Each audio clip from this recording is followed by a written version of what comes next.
धनतेरस के दिन यम का दीपक जलाने की पूरी विधि। धनतेरस, जिसे धनत्रयोदशी के नाम से भी जाना जाता है, दीपावली पर्व की शुरुआत का प्रतीक है। इस दिन भगवान धनवंतरी, देवी लक्ष्मी और कुबेर की पूजा के साथ साथ मृत्यु के देवता यमराज के लिए एक दीपक जलाने की भी परंपरा। यह दीपक परिवार के सदस्यों की लंबी आयु और अकाल मृत्यु से रक्षा की कामना के लिए जलाया जाता है। इसे यम का दीपक कहा जाता है। शुभ मुहूर्त। यम का दीपक हमेशा प्रदोष काल में यानी सूर्यास्त के बाद जलाया जाता है। जब घर के सभी सदस्य घर पर मौजूद हों, तभी यह दीपक जलाना चाहिए। आवश्यक सामग्री: एक पुराना बड़ा दीपक, आटे का दीपक भी बना सकते हैं। सरसों का तेल, 2 लंबी बत्तियां रुई की जिन्हें एक दूसरे पर क्रॉस करके रखें, एक पीली कौड़ी, एक सिक्का, थोड़े से काले तिल, थोड़ा गुड़ या कोई मिठाई, जल, फूल और अक्षत, एक खील या बताशा। दीपक जलाने की संपूर्ण विधि। दीपक तैयार करें। सबसे पहले एक पुराना बड़ा मिट्टी का दीपक ले। यदि यह उपलब्ध न हो तो आप गुंथे हुए आटे से भी एक दीपक बना सकते हैं। तेल और बत्ती डालें। दीपक में सरसों का तेल डालें।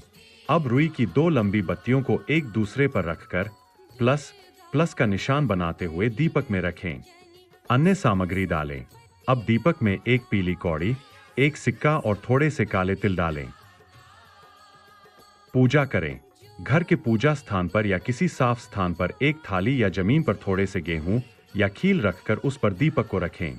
अब दीपक का रोली, अक्षत और फूल से पूजन करें। दीपक के ऊपर थोड़ा सा गुड़ या मिठाई का भोग लगाएं। दीपक को जलाएं। यह दीपक घर के मुख्य द्वार के बाहर दक्षिण दिशा की ओर मुख करके रखना है।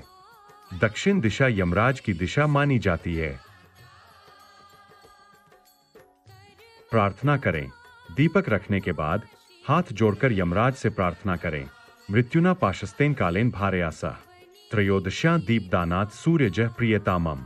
इसका अर्थ है, त्रयोदशी पर यह दीप मैं सूर्य पुत्र यमदेव को अर्पित करता हूं। वे मृत्यु के पाश से मुझे मुक्त करें और मेरा कल्याण करें। इसके साथ ही अपने पूरे परिवार की लंबी आयु और स्वास्थ्य की कामना करें। ध्यान रखने योग्य बातें। यह दीपक घर के बाहर रखा जाता है। इसे घर के अंदर न रखें। दीपक को किसी ऊंची जगह जैसे किसी स्टूल या अनाज के ढेर पर रखें। सीधे जमीन पर न रखें। यह रात भर जलता रहे या कम से कम जब तक परिवार के सभी सदस्य सो न जाए तब तक जलता रहे। इस दीपक की लौ दक्षिण दिशा की ओर होनी चाहिए। दीपक रखने के बाद पीछे मुड़कर देखें और सीधे